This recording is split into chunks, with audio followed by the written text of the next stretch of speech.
Hello everyone, welcome to back my YouTube channel. तो आज हम बात करेंगे फार्मा क्लिनिक के बारे में। तो कौन कौन फार्मा क्लिनिक को ओपन कर सकता है, कौन नहीं कर सकता है, जानेंगे पूरी वीडियोस में।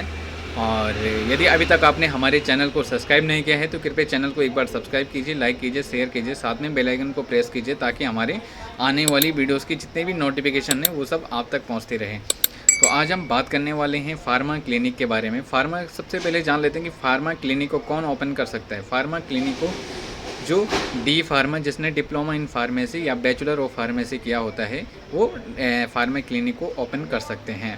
अब इसके बारे में बात करें, फार्मा क्लिनिक के लिए हमारे पास क्या डॉक्यूमेंट होने चाहिए।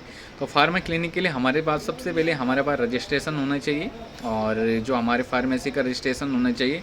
उसके बाद हमारा ड्रग लाइसेंस होना चाहिए, जिसको हम डीएल कहते हैं, वो ड्रग लाइसेंस हमारे पास होना चाहिए।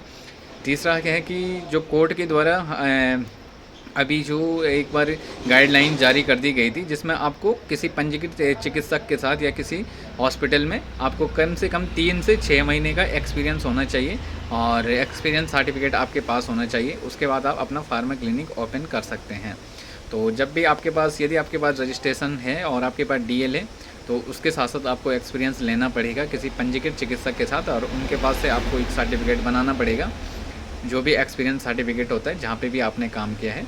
तो सबसे पहले मैं कहना चाहता हूँ, जब भी फार्मा क्लिनिक आप ओपन करते हैं तो सबसे पहले तो 3 महीने में तो बिल्कुल भी कुछ सीखा नहीं जाता है, या 3 से 6 महीने में बिल्कुल आपको कुछ सीखा नहीं जाएगा। यदि आपको क्लिनिक ही ओपन करें तो उसके लिए आपको थोड़ा लंबा सीखना पड़ेगा, साल या 1-2-3 साल आपको लगातार मेहनत करनी पड़ेगी।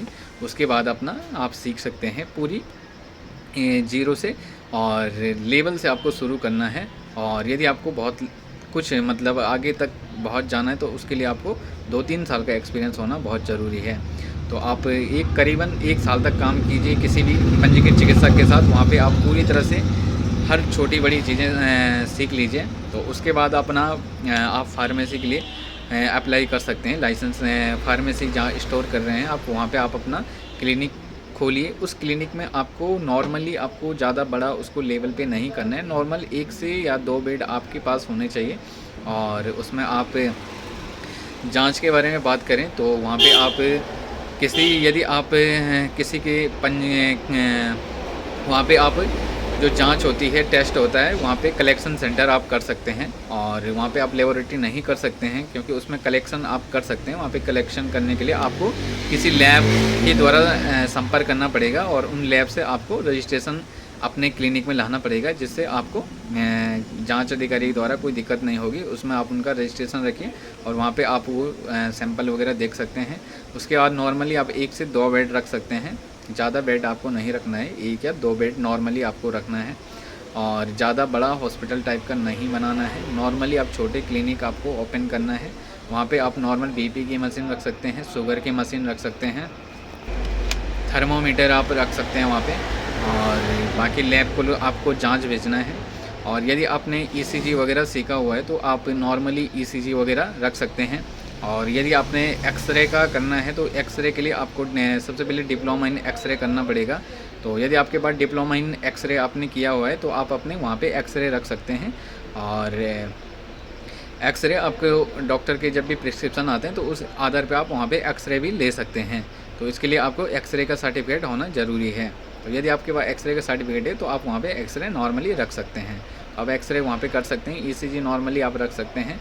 और रही बात ड्रिप वगैरह की, तो ड्रिप वगैरह आप नॉर्मली चला सकते हैं। डायरिया वगैरह और वीकनेस वगैरह पे आप नॉर्मली ड्रिप वगैरह दे सकते हैं, लेकिन उसमें आपको ध्यान रखना है। उसके लिए आपको बहुत बारीकी से सीखना पड़ेगा, हर छोटी बड़ी चीज़ें आपको सीखनी पड़ेगी। हर छोटी बड़ी चीज़ों को आपको ध्यान में लेना पड़ेगा कि पेशेंट को कौन सी कंडीशन में ड्रिप चढ़ाई जाएगी, कौन सी कंडीशन में ड्रिप नहीं चढ़ाई जाएगी, कौन से पेशेंट को ड्रिप चढ़ाई जाएगी, कौन से पेशेंट को ड्रिप नहीं चढ़ाई जाएगी, किस बीमारी में। यदि कोई पेशेंट हार्ट से गुजर रहा है, लीवर की समस्याओं से गुजर रहा है, या किसी भी बड़ी बीमारी से गुजर रहा है, तो किस कंडीशन में आपको वहाँ पेशेंट को ड्रिप देनी है, इसके लिए आपको पूरी नॉलेज होनी चाहिए। तब जाके आप ड्रिप वहाँ पे दे सकते हैं। नॉर्मल आप टाँके वगैरह वहाँ पे लगा सकते हैं, इसमें कोई दिक्कत नहीं होती है।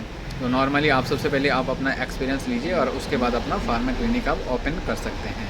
तो यदि वीडियो पसंद आई तो चैनल को करें सब्सक्राइब, लाइक और शेयर। मिल देंगे आपको इसी प्रकार की नेक्स्ट वीडियो के साथ। तब तक के लिए जय हिंद।